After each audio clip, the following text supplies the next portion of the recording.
Question नहीं दिखाई दे रहा है? देखो अभी तक कितना वीडियो हो चुका है? 40 वीडियो हो चुका है। अब कितना नंबर है ये? 41 नंबर क्वेश्चन है। ये हमको लगता है ये क्वेश्चन ये भी रिपीट है कि किसी बिंदु के वाई अक्ष से दूरी उस बिंदु का क्या कहलाता है? क्या कहलाएगा? किसी बिंदु की वाई अक्ष की दूरी, वाई अक्ष से किसी बिंदु की दूरी को क्या कहते हैं? भुज कहा जाता है। क्या कहता है? भुज। जैसे यहाँ एक्स रहेगा तो क्या कहेंगे? कोटि कहा जाता है। इस भुज को क्या कहते हैं? भुज को ही कहा जाता है एक्स निर्देशांक। क्या कहता है? एक्स निर्देशांक कहा जाता है। तो इसमें देखो क्या क्या दिया है, भुज भी दिया है, एक्स निर्देशांक भी दिया है, इसलिए ऑप्शन क्या हो जाएगा? डी, ए प्लस सी। कोई दिक्कत?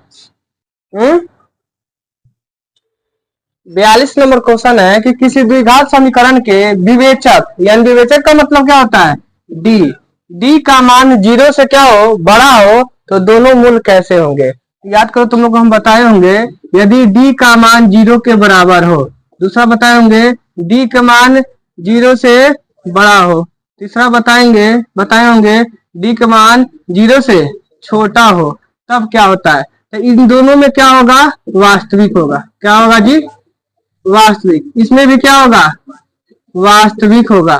ठीक है, और इसमें वास्तविक नहीं होगा। इसमें वास्तविक क्या नहीं होगा। ठीक है, और साथ में कैसा इसका रूट होगा? तो वास्तविक के साथ जो है जब 0 के बराबर होता है तो कहेंगे समान होगा। इसमें क्या कहेंगे? असमान, या इसी को कहा जाता है भिन्न। क्या लिखेंगे? भिन्न। जब इसमें वास्तविक होगा तो अवास्तविक होगा। ठीक है, तो क्या कहा है कि 0 से बड़ा हो, तो 0 से बड़ा के लिए क्या होगा? ऑप्शन वाला 2 में तो वास्तविक और असमान या भिन्न, तक इसमें वास्तविक लिखा है और भिन्न भी लिखा है, यानी क्या ऑप्शन हो जाएगा? ए हो जाएगा। कोई दिक्कत? चलो नोट करिए। तो देखो 43 नंबर लिखा है कि 9 सेक स्क्वायर ए माइनस 9 10 स्क्वायर ए का वैल्यू कितना होगा? सिंपल सी है, दोनों में दिख रहा है क्या? 9, तो 9 कॉमन कर लेंगे तो क्या दिखेगा? सेक स्क्वायर ए माइनस 10 स्क्वायर ए। अब देखो तो सेक स्क्वायर ए माइनस 10 स्क्वायर का वैल्यू कितना होता है? 1। तो 9 इंटू 1 कितना होता है? 9। जो ऑप्शन कहाँ होगा? D number. एक और चीज ध्यान रखना, कुछ इंपॉर्टेंट चीज याद रखना कि कॉस स्क्वायर ए प्लस साइन स्क्वायर ए बराबर कितना होता है? मेन चीज लिख देते हैं। दूसरा सेक स्क्वायर ए माइनस 10 स्क्वायर ए बराबर कितना होता है? 1 होता है। दूसरा कॉसेक स्क्वायर ए माइनस कॉट स्क्वायर ए बराबर कितना होता है? दूसरा याद रखना कि टेन थीटा बराबर साइन थीटा बटा कॉस थीटा होता है। तीसरा यह बाकी याद रखना कॉट थीटा बराबर कॉस थीटा बटा साइन थीटा होता है। और याद रखना कि sine theta into cosec theta बराबर कितना होता है? 1। और याद रखना कि कॉस थीटा, ठीक है, cos theta into sec theta, ठीक है, बराबर कितना होता है? एक और याद रखना कि tan theta into cot theta बराबर कितना होता है? 1 होता है। इसे हम बहुत सारा फॉर्मूला निकाल सकते हैं। यह सभी मेन है, वीवीआई या है, इसे याद रखना। ठीक है, इसमें 5 नंबर जो चैप्टर बताया, 5 नंबर का क्वेश्चन पूछता है आइडेंटिटी चैप्टर से प्रूव करने के लिए। उसे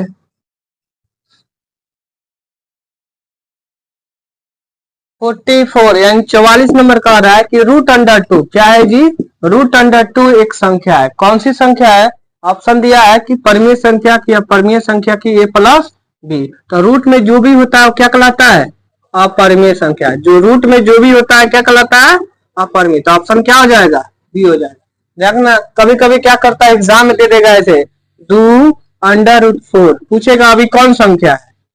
तो ध्यान से देखो, तो हम बताएं कि रूट के अंदर तो जो रहता है अपरिमेय कहलाता है। तो ये रूट के अंदर है लेकिन बाहर निकल सकता है ना, इसको लिख सकते हैं 2 गुने 4 किसका होता है? 2 का, यानी कितना हुआ? 4। ये क्या क्लास है? कौन संख्या होगा? परिमेय संख्या। भूल के आने के लिए ऐसे दे देता है। ठीक है, तो याद रखना कि कैसे हमें रूट से बाहर निकल जाएगा तो परिमेय संख्या, रूट के अंदर आएगा तो क्या होगा? अपरिमेय संख्या। कोई दिक्कत? चलिए नोट 45 नंबर क्वेश्चन है कि 2 परिमेय संख्या के बीच, जैसे मान लो यह 2 और 3 है, के बीच अधिकतम कितनी परिमेय संख्या हो सकती है? याद करो, तुम लोग कितना बताए होंगे? अनंत। दो परमी के बीच कितनी संख्या होती है? तो अनंत होती है। ऑप्शन नंबर कहाँ दिख रहा है? ऑप्शन डी है अनंत। ठीक है, एक नहीं मार देना, ऑप्शन क्या होगा? डी होगा। 46 नंबर है कि 0 1 5 का माध्य ज्ञात करें। माध्य का मतलब है जितना भी संख्या दिया है सभी को जोड़ दो और जितना संख्या उतना से भाग कर दो। 1 2 3, 3 से भाग करो, 5 1 6, कितना हो जाएगा? 6 में 3 से भाग करेंगे तो कितना हो जाएगा? 2। जो ऑप्शन नंबर कहाँ दिखाई दे रहा है? बी। ध्यान रखना, एक और माध्य वाला तुम लोग याद करो, पढ़ाए होंगे। माध्य बराबर क्या होता है? सिग्मा FI XI बटा सम सिग्मा क्या? FI। यहाँ जो चार्ट दिया रहता है ऐसे बारंबारता निकालने के लिए, यहाँ पे जो लिखा होता है वर्ग अंतराल, यहाँ फ्रीक्वेंसी यानी बारंबारता जो दिया रहता है वहां पे निकालेंगे। ठीक है ना? तो वहां पे इसका प्रयोग हम लोग करेंगे। अगर नॉर्मल कोई डाटा दिया रहता है उसका माध्य पूछे तो जितना भी अंक दिया हो सभी को जोड़ देंगे और जितना अंक है मतलब जितना संख्या उतना से भाग कर देंगे और सॉल्व कर देंगे, आंसर आ जाएगा। देखो वही तो काम किया जो करना था। 47 नंबर यानी 47 नंबर क्या है? सेक स्क्वायर ए माइनस 1 का वैल्यू क्या होगा? अभी जस्ट बतेबी कि थोड़ी देर पहले कि फॉर्मूला क्या होता है? सेक स्क्वायर ए माइनस 10 स्क्वायर ए। जरूरी नहीं कि यहाँ ए लिखे तो यहाँ ए ही लिखेंगे, थीटा भी हो सकता है, अल्फा बीटा कुछ भी सकता है। तो इतना बराबर कितना होता है? 1 होता है। हमसे पूछा है सेक स्क्वायर ए, इसको ला के इधर करेंगे तो माइनस हो जाएगा, इसको लाके उधर करेंगे तो क्या हो जाएगा? 10 हो जाएगा। तो क्या आंसर आया? सेक स्क्वायर ए माइनस 1 बराबर कितना आंसर आया? 10 स्क्वायर। जो ऑप्शन नंबर कहाँ दिख रहा है? ये ऑप्शन दिख रहा है। कोई दिक्कत है? चलिए 48 नंबर, साइन 60 डिग्री का वैल्यू कितना होता है? साइन 60 का वैल्यू कितना होता है? याद करो तो, साइन 60 डिग्री का वैल्यू कितना होता है जी? √3/2। जो ऑप्शन कहाँ दिखाई दे रहा है? यहाँ पे रूट नहीं है तो यहाँ पे रूट लगा लो। √3/2। जो ऑप्शन क्या हो जाएगा? सी हो जाएगा। एक और साइन वाला सी बता देते हैं, कैसे बताते थे पता है ना? साइन यहाँ ऐसे करते हैं, 2 3 बता देते हैं। ठीक है, यहाँ पे आंसर आएगा 0 डिग्री। कितना डिग्री? 0, उसके बाद 30, उसके बाद 45, उसके बाद 60 और उसके बाद 90। 0 से स्टार्ट की थे, 0 1 2 3 4, 4 तक गए, 4 से भाग करो, करेंगे भाग, उसके बाद रूट लगा दो सब में। अब आ जाओ, 0/, नंबर क्या आएगा? 0। 1 का 1, 4 का 2, 2 से 2 काट देंगे तो 2 आएगा, 2 से 4 काट देंगे ऊपर आएगा 1, 1 और नीचे आ जाएगा √2 और √3 का 3 हो जाएगा, 4 का 2 कट जाएगा तो 1। यानी साइन 0 का वैल्यू 0, साइन 30 का वैल्यू, और साइन 45 का, और साइन 60 का इतना, इतना का इतना। कॉस लिखना हो तो क्या करेंगे? ऐसे यहाँ का यहाँ आ जाएगा, तिरछा तिरछी कर देंगे, आंसर आ जाएगा। लेकिन 45 वाला सेम होता है, समझ में? जस्ट इसी का उल्टा क्या होता है? कॉसेक। क्या होता है? इसका उल्टा क्या होता है? सेक होता है। ठीक, आज जस्ट याद रखना, 10 का निकालना हो तो क्या करेंगे? साइन बटा कॉस में भाग करेंगे, और कट जब निकालना हो तो क्या निकालेंगे? कॉस में 10 से भाग करेंगे या इसका उल्टा कर देंगे। है समझ में? चलो नोट करो, इसमें कलर करो ना। देखो 49 नंबर, किसी भी वृत्त पर कितनी स्पर्श रेखा खींची जा सकती है? वृत्त का मतलब जैसे ये वृत्त है, स्पर्श रेखा यहाँ से खींच सकते हैं, ऐसे खींच सकते हैं, ऐसे खींच सकते हैं। स्पर्श का मतलब यहाँ से क्या हो? टच करके आ जाए। तो स्पर्श रेखा कितनी खींची जा सकती है? अनंत। इसमें कोई हार्ड क्वेश्चन है नहीं, आया समझ में? क्या होगा? अनंत। देखो एक और इसमें क्वेश्चन आता है कि यह एक वृत्त है, किसी बाहरी बिंदु से इस वृत्त पर कितनी स्पर्श रेखा खींची जा सकती है? तो ओनली केवल 2। कितना होगा? 2। बाहरी बिंदु से वृत्त पर कितनी रेखा खींची जा सकती है? 2। देखो तो, एक यहाँ और एक। तो इसमें इस केस में 2 होगा, जबकि इस केस में कितना होगा? अनंत होगा। आया समझ में? देखो अब हो गया 50 50। ठीक है। 1.34 यानी 1.34 को परमीय के रूप में लिखना है। तो बहुत ही आसान होता है, जिसके ऊपर रेखरी नहीं होता है वो 100 आता है। एक और 2 अंक तोड़ेंगे तो 2 गो 0 यानी 134/100 हो जाएगा। जो ऑप्शन देखो तो कहाँ दिखाई दे रहा है? नॉन ऑप्शन है। इसमें कोई है ऑप्शन? क्या है ऑप्शन? इसको थोड़ा हम सिंप्लीफिकेशन में काट सकते हैं, 2 से काटेंगे। 2 के पारा में 6 दूनी 12, 7 दूना 14, कितना आया? 67/50। ध्यान रखना यह भी ऑप्शन हो सकता है। जो ऑप्शन क्या हो जाएगा? यह भी ऑप्शन हो सकता है, इसलिए गड़बड़ नहीं कर देना।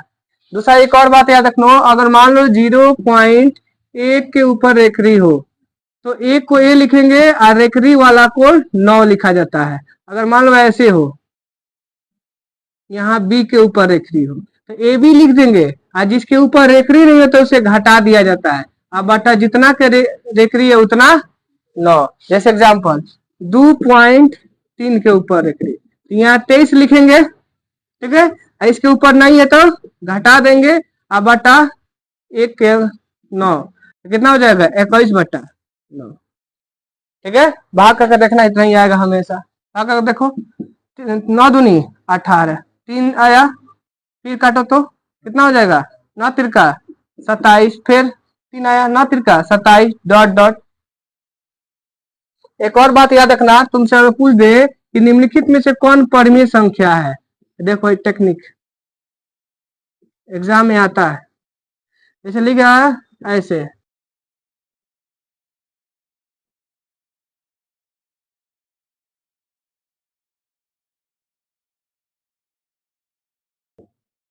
तुमसे ऐसे क्वेश्चन दे दे तब क्या करेंगे? पूछेगा इसमें से बताओ कौन परमीय संख्या है, कौन होगा? ए। क्यों? क्योंकि ध्यान रखना, जैसे इसको तोड़ेंगे तो ऐसे लिख सकते हैं, और इसको तोड़ेंगे तो कितना आ जाएगा? 23 - 2 बटा 9 यानी 21/9, जो पी वाई क्यू के रूप में लिखे कि नहीं। यहाँ देखो रिपीट हो रहा है 34 34 34, या 1 0 2 0 3 0 होगा। तो यहाँ पे तो यह सभी के सभी क्या है? अपरमीय संख्या है। क्या है? अपरमीय, जबकि यह क्या है? परमीय संख्या है। ठीक है, चलो नोट करो। अरे बोका सफेद है, सफेद आ देखो रे, अरे गाला। 51 नंबर क्वेश्चन है कि -3x² + 4x + 5 = 0 के मूलों का योगफल। जो द्विघात बहुपद होता है ऐसे, इसका मूलों का योगफल पूछे, यानी अल्फा प्लस बीटा का value -b/a, alpha into beta बराबर क्या होता है? c/a। इसको याद रखना है। तो योग पूछे यानी -b/a, तो b का वैल्यू क्या होता है? x का कोफिशिएंट कितना है? 4, यानी माइनस का माइनस लग रहा है। a का वैल्यू कितना है? -3, माइनस माइनस घट गया, कितना हुआ? 4/3। जो ऑप्शन कहाँ दिखाई दे रहा है? 4/3 ऑप्शन बी दिखाई दे रहा है। एक और बात याद रखना, अगर तुमसे कहे कि अल्फा और बीटा px के क्या है? शून्यक है, तो px का मान ज्ञात कीजिए। तो याद रखना px बराबर तो फॉर्मूला लिखिएगा x² minus alpha plus beta into x plus alpha into beta. ध्यान रखना यहाँ पे माइनस होगा न कि प्लस, हमेशा गलती कर देता है लोग। ठीक है, यहाँ पे क्या होता है? माइनस, यानी x का स्क्वायर माइनस शून्यकों का योगफल। क्या लिखेंगे? योगफल इंटू एक्स प्लस गुणनफल, ऐसे करके हम लोग लिखेंगे। है समझ में? 52 नंबर है कि 2 3 0 3 2 6 2 का बहुलक ज्ञात करें। बहुलक का मतलब जो संख्या दिया है उसमें सबसे ज्यादा कौन संख्या आए। तो जैसे देखो तो 2 कितना बार है? 2 3 बार है। 3 कितना बार है? 2 बार है। और 6 कितना बार है? 1 बार है। 0 कितना बार? 1 बार। तो सबसे ज्यादा कौन आया है? 2 ही ना आया है, इसलिए आंसर क्या हो जाएगा? ए, यानी 2 आंसर आ जाएगा।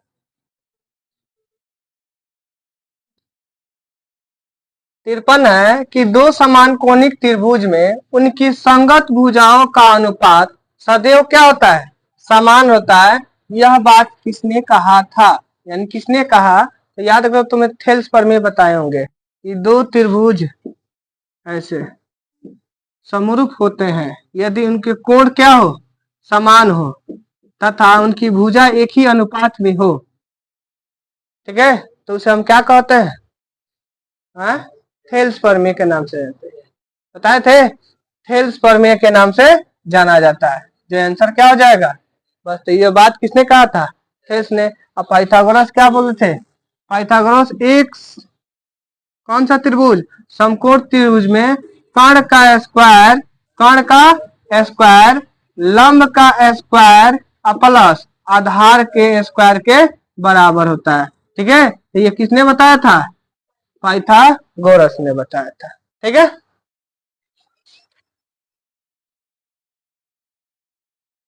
देखो 54 नंबर है कि 1 प्लस 10 स्क्वायर है और 1 प्लस कॉट स्क्वायर का वैल्यू कितना होगा। याद करो 1 प्लस 10 स्क्वायर किसका फॉर्मूला होता है, सेक स्क्वायर है, और 1 प्लस कॉट स्क्वायर किसका होता है, कॉसेक स्क्वायर है। कैसे जी, यहाँ पे हम बात बताते हैं, याद करो, तुम लोग कभी जस्ट बताएंगे इसी वीडियो में। सेक स्क्वायर है माइनस 10 स्क्वायर है बराबर कितना होता है, 1 होता है। इसको लाके उधर करेंगे तो प्लस हो जाएगा, यानी हो जाएगा सेक स्क्वायर है बराबर 1 प्लस 10 स्क्वायर। कोई दिक्कत, उसी प्रकार से यह भी है किसका, कॉसेक। दूसरा, सेक का उल्टा भी जस्ट बताए होंगे, 1/cos होता है। सेक का उल्टा क्या होता है, cos। ए है तो ए, तो यानी स्क्वायर कर देंगे। और कॉसेक का साइन होता है तो 1/sin ऊपर चला जाएगा, तो क्या हो जाएगा, sin/cos क्या बताए होंगे तुम्हें, 10 होता है। स्क्वायर है तो स्क्वायर, यानी इसका आंसर क्या हो जाएगा, 10 स्क्वायर, यानी ऑप्शन ए हो जाएगा। ठीक है, नोट किया तो। देखो क्या कह रहा है कि एक शख्स पर किसी बिंदु का, सबसे पहले एक शख्स पर यह मान लिया जाए एक शख्स है, तो किसी भी बिंदु का नियामक निकलने के लिए एक शख्स की बात करेंगे तो x, 0। और जब y अक्ष कहेगा तो y अक्ष पर किसी बिंदु का नियामक कहेगा तो क्या 0, y। पहला को भुज कहा जाता है, इसको कोटि कहा जाता है। कहा जाता है भुज और कोटि, इसे भुज और कोटि कहा जाता है। हमेशा पहला भुज और इसी को भुज को x का निर्देशांक इसे y का निर्देशांक, इसे x का निर्देशांक इसे y के। तो पूछा है कि y नियामक क्या कहलाता है, तो x अक्ष का है y के नियामक के आंसर क्या होगा, 0। इसलिए आंसर क्या होगा इसमें, 0। अगर मान लो उसमें y नियामक कहा, कहीं x नियामक कहा देता तो क्या कहता है, x हो जाता। या कहेगा भुज क्या होता है तो क्या कहते, यदि कोटि पूछता तो क्या कहते हैं, समझ में आया। तो याद रखना एक इंपॉर्टेंट, एक शख्स पर किसी बिंदु का नियामक पूछेगा तो x, 0 होता है, यह एक ऑब्जेक्टिव। और y अक्ष पे कहेगा तो 0, y होता है। समझ में आया कि नहीं आया, चलो 55 हो गया। देखो अगला क्वेश्चन क्या कह रहा है कि कार्तीय तल में स्थित किसी बिंदु, कार्तीय तल कभी x और y लिखा जाता है। ठीक है, पहले x का वैल्यू और y का, जो क्या लिखा है 6,4 में कोटि का मान क्या है। अभी जस्ट क्वेश्चन किया था, x का वैल्यू को भुज कहा जाता है, y का वैल्यू को क्या कहता है, कोटि कहा जाता है। तो क्या आंसर होगा, 4। और ऑप्शन क्या हो जाएगा, कितना आसान क्वेश्चन है, इसलिए मजेदार क्वेश्चन है, इस चीज को बना लेना। ठीक है,